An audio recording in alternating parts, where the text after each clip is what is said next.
The thunderstorm that ravaged Willow Creek left the tiny settlement reeling. But no property suffered worse damage than the small homestead belonging to widow Wilhelmina Gregory, whose desperate attempts to save her roof in the downpour had nearly cost her life when she'd slipped from the ladder and barely caught herself before falling.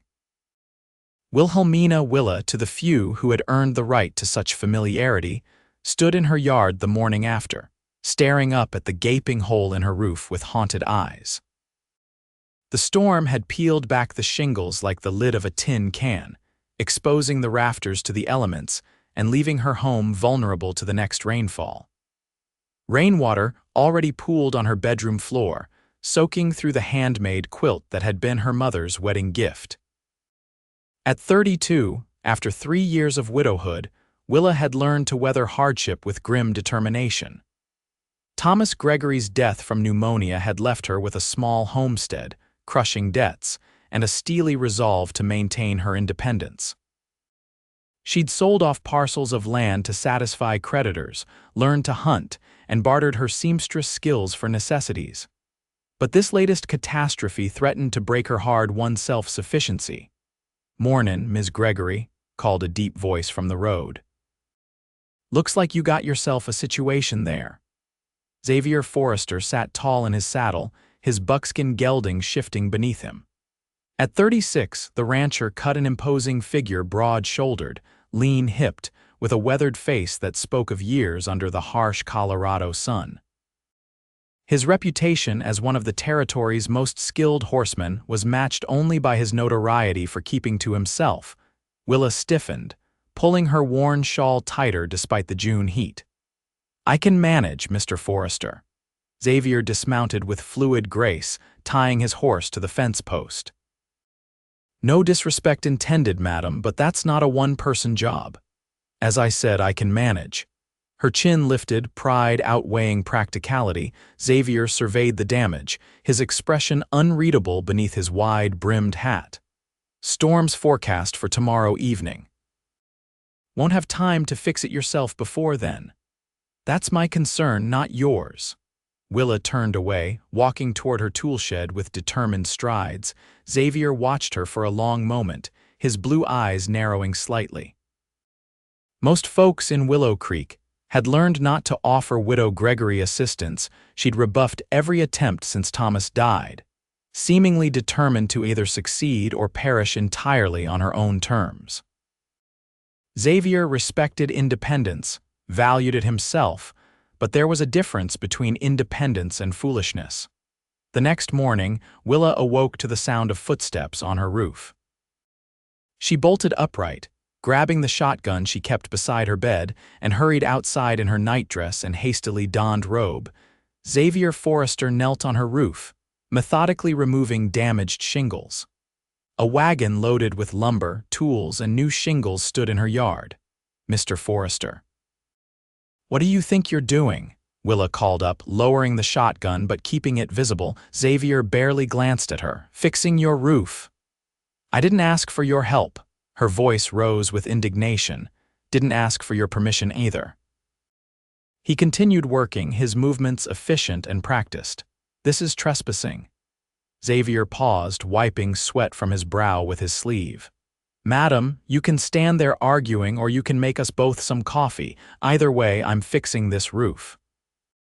Willa stared at him, fury and mortification warring within her. Finally, without another word, she turned and stalked back into the house, slamming the door behind her. She didn't make coffee. For hours, she tried to ignore the steady sounds of labor overhead, the rhythmic hammering, the scrape of shingles, the occasional thud of discarded materials hitting the ground. By midday, her resistance had worn thin against her inherent sense of hospitality. With resignation, she prepared a pot of coffee and a plate of cornbread. When she emerged, Xavier was descending from the roof to retrieve more supplies. Sweat darkened his blue work shirt, and sawdust clung to his denims. "There's water in the bucket if you want to wash up," she said stiffly, setting the tray on the porch railing. "And something to eat." Xavier nodded his thanks but said nothing. He splashed water on his face and hands, dried them on a handkerchief, then helped himself to the coffee and cornbread. Willa stood awkwardly, watching him. "Why are you doing this?" she finally asked. Xavier took his time answering, finishing a bite of cornbread. "My pa always said you judge a community by how it treats its most stubborn members." A hint of amusement softened his eyes. "I'm not a charity case, Mr. Forrester. Never said you were." He drained his coffee cup. "Good coffee. Thank you." Without further conversation, he returned to the roof, leaving Willa staring after him. She hadn't expected gratitude. She'd hoped her minimal hospitality would shame him into leaving. Instead, his simple thanks felt like a rebuke to her rudeness. For 3 days, Xavier arrived at dawn and worked until dusk. Each day, Willa's protests grew weaker, though she maintained a cool distance. She provided meals and fresh water but avoided unnecessary conversation. Xavier respected her silence, speaking only when practical matters required it. On the 4th day, Xavier began constructing a new chimney to replace the one damaged in the storm. Willa sat on her porch, mending a shirt and surreptitiously watching him work. His hands, she noticed, were strong but surprisingly deft with delicate tasks. When he removed his hat to wipe his brow, the sun caught in his dark hair, revealing strands of silver at his temples. "You're rebuilding the whole chimney," she observed, breaking their usual silence. "Old one was pulling away from the house. Would have come down in the next big wind." "I see." She hesitated.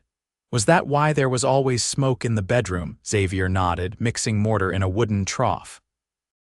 "Cracks in the flue. Carbon from the smoke could have killed you in your sleep." The matter-of-fact statement chilled Willa. She'd been living with a deadly hazard without realizing it. "Thank you for noticing," she said quietly. He glanced at her, surprised by the genuine gratitude in her voice. "You're welcome." That evening, when Xavier prepared to leave, Willa stood on the porch, arms crossed against the cooling air. "Mr. Forrester," he turned, one foot in the stirrup. "Would you care to stay for supper? I made stew." Xavier studied her for a moment, then nodded. "Much obliged." The meal began in awkward silence, but gradually, small talk emerged. Xavier spoke of his small ranch, 400 acres with a modest herd, while Willa mentioned her vegetable garden and the latest town gossip heard from the mercantile owner. "Why'd you really decide to help me?" Willa asked as she served apple cobbler for dessert. Xavier considered his response. "Saw you trying to fix it yourself during the storm. Dangerous thing to attempt alone. You were watching my house during the storm. Was riding back from town. Saw you on that rickety ladder." His gaze met hers across the table. "Nearly stopped then, but figured you'd sooner fall than accept help." Willa flushed. "You weren't wrong." She pushed her cobbler around her plate. "My husband's been gone 3 years. Sometimes I think the whole town's just waiting for me to fail to admit I can't manage alone." "Is that what you think I'm waiting for, aren't you?" Xavier shook his head. "No, madam, I respect anyone who stands on their own 2 feet. But sometimes the strongest thing a person can do is accept help when it's needed." After that evening, a subtle shift occurred between them. Willa began greeting Xavier with fresh coffee each morning. She found herself sharing more about her life, her marriage to Thomas, their dreams of children that never materialized, her struggle to maintain the homestead after his death. In turn, Xavier revealed fragments of his own history. His parents' deaths from cholera when he was 19. The small inheritance that allowed him to purchase land. The years spent building his ranch into something sustainable. Never seemed to find the time for marriage, he admitted one evening as they sat on her newly repaired porch. Always next season, after the next drive, once things settled down. And now, Xavier gazed out at the twilight settling over the valley. "Now I wonder if I waited too long." The roof repair extended into other projects, a leaking water pump, loose boards on the porch, a broken window frame. Willa stopped questioning Xavier's presence, instead finding herself looking forward to his arrival each morning. One afternoon, while Xavier repaired her barn door, Willa brought him lemonade, lingering to watch him work. A splinter caught in his hand, and without thinking she took his calloused palm in hers, examining the wound. "I can get it," she said, pulling a needle from her apron pocket. Their eyes met as she carefully extracted the splinter, her fingers gentle against his rough skin. Something electric passed between them, a current of awareness that left them both breathless. Xavier cleared his throat, slowly withdrawing his hand. "Thank you." Later that night, Willa stood before her small mirror, studying her reflection with new eyes. At 32, her face showed the effects of hard work and worry-fine lines around her eyes, a perpetual furrow between her brows. But her honey-brown hair still shone in the lamplight, and her green eyes retained their brightness. For the first time since Thomas died, she wondered if a man might find her attractive. The next morning, she wore her better dress, the blue calico reserved for Sundays, and pinned her hair more carefully than usual.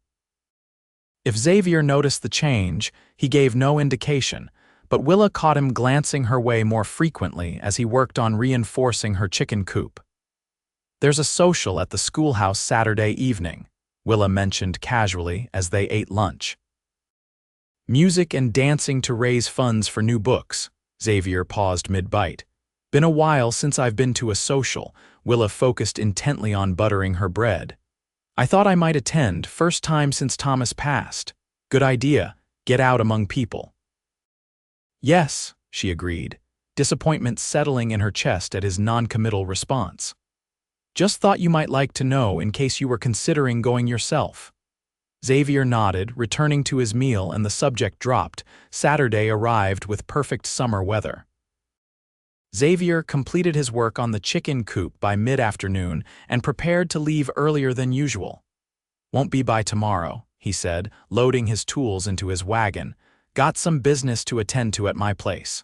"Of course." Willa maintained a pleasant expression despite her disappointment. "You've already done more than enough. In fact, I'm not sure there's much left to repair. Always something needing fixing on a homestead." Xavier hesitated. "Willa." It was the first time he'd used her given name, and the sound of it in his deep voice made her heart skip. "Yes." But whatever he'd intended to say remained unspoken.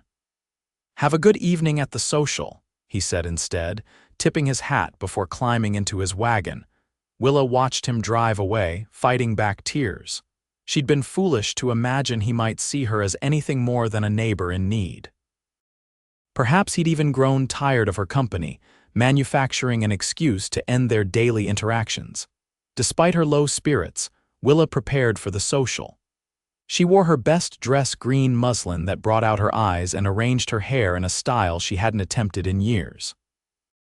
The effort felt hollow now that Xavier wouldn't see it, but pride demanded she present herself well to the community that had witnessed her struggles. The schoolhouse glowed with lantern light, fiddle music spilling from its open windows.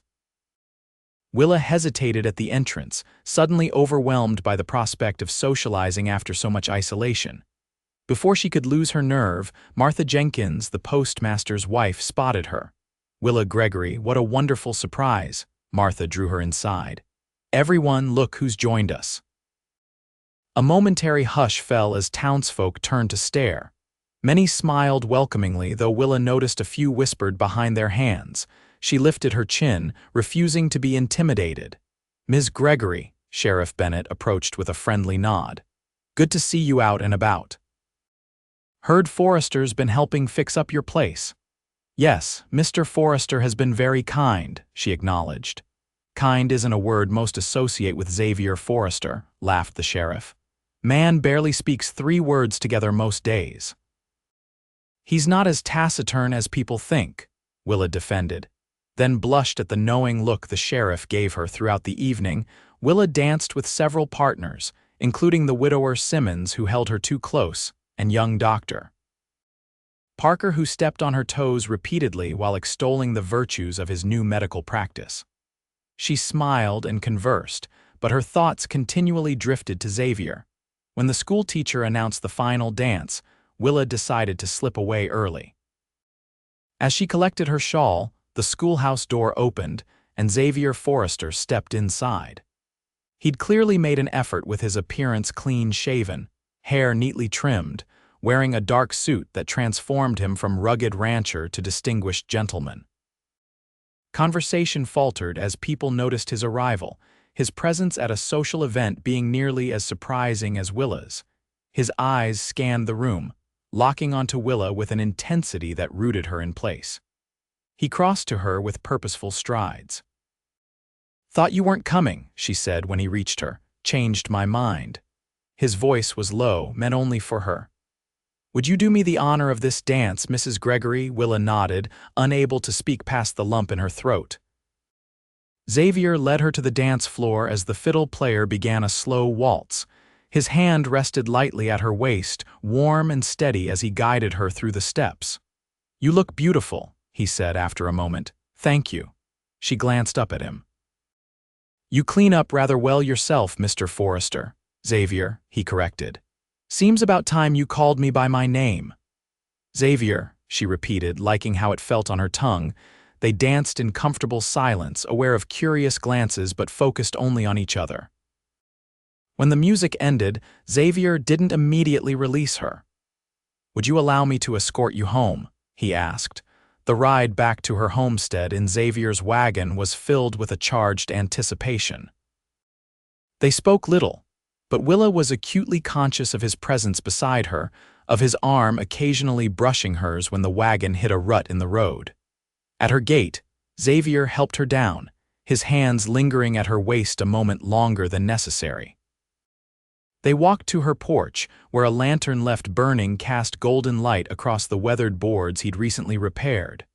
"Thank you for the dance," Willa said, suddenly shy. "And for coming to the social. I know such gatherings aren't to your taste." "Some things are worth stepping outside your comfort for." Xavier's gaze held hers. "Willa, I should tell you I've finished most of the repairs your place needed." "Oh," disappointment crashed through her. "I suppose you won't be coming by any more then." "That depends." "On what?" "On whether you'd welcome my company without a broken roof as an excuse." Hope flared within her. "I would, very much." Xavier stepped closer, his expression softening. "I haven't courted a woman in a long time, might be rusty at it." "I haven't been courted in even longer," Willa admitted, her heart racing. "We could figure it out together." Slowly, giving her time to pull away, Xavier raised his hand to her cheek. His touch was gentle, almost reverent. "May I kiss you, Willa?" Instead of answering, she rose on tiptoe and pressed her lips to his. The kiss began tentatively, a question asked and answered, before deepening into something that spoke of long-suppressed longing. When they parted, Xavier rested his forehead against hers. "Been wanting to do that since I saw you trying to fix that roof in the pouring rain, looking mad enough to take on the storm single-handed." Willa laughed softly. "And I've wanted to do that since I watched you rebuild my chimney without a single complaint." In the weeks that followed, Xavier courted Willa properly. He brought flowers from his ranch, took her on Sunday drives, and continued to help with maintenance around her homestead. They shared meals, exchanged stories from their pasts, and slowly built a foundation of trust and mutual respect.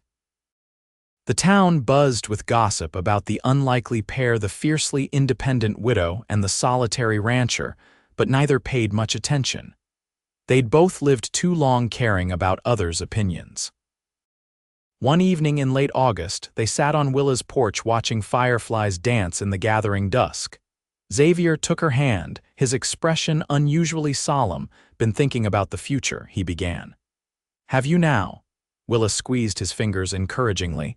"My place is too big for one person." "Always has been." His thumb traced circles on her palm. "Your homestead is too small for what you deserve." "Xavier Forrester, are you proposing to me?" he smiled, the rare expression transforming his weathered face. "Trying to, if you'd let me finish." "By all means, continue." Her eyes sparkled with barely contained joy. Xavier shifted to face her fully. "I love you, Willa. Have for a while now. Would you consider becoming my wife, combining our lands, our lives?" Willa pretended to consider, though her heart already knew the answer. "Would I still be allowed to fix things myself occasionally? Wouldn't dream of stopping you, though I'd appreciate if you'd let me hold the ladder."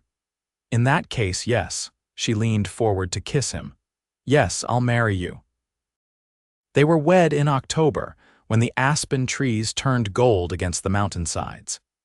The ceremony in Willow Creek's small church was attended by most of the community, many genuinely happy to see two of their most self-reliant members find companionship. Willow wore a new cream-colored dress with lace at the collar and cuffs. Xavier, uncomfortable in formal attire but determined to do right by his bride, endured a stiff collar and string tie. They exchanged simple vows, promising to stand by each other through whatever challenges lay ahead. At the small reception in the church hall, Sheriff Bennett raised a toast. To Xavier and Willa, proof that the most beautiful structures are built by those willing to work through storms. Later, as they drove to Xavier's ranch, their ranch, Willa rested her head on her husband's shoulder. Remember when I refused to let you help with my roof? Not likely to forget, most stubborn woman I ever met, and yet you kept coming back. Xavier glanced down at her, his expression tender. Best decision I ever made. It was the silence that won me over, Willa admitted. The way you just worked, not expecting gratitude or conversation, not trying to make me feel beholden. And here I thought it was my handsome face. Xavier's rare teasing made her laugh. That didn't hurt, she assured him. But it was watching you rebuild what was broken, piece by piece, without complaint. It made me believe that other broken things could be mended too. Xavier pulled the wagon to a stop, turning to face his new wife. Nothing was ever broken about you, Willa. Weathered maybe, tested by storms. But never broken. She touched his face, marveling at how this taciturn man could find exactly the right words when they mattered most. I love you, Xavier Forrester. And I love you, Willa Forrester. The new name rolled off his tongue with satisfaction. Welcome home. As seasons passed, their partnership flourished. They expanded the ranch, combining Willa's seamstress skills and gardening knowledge with Xavier's cattle expertise.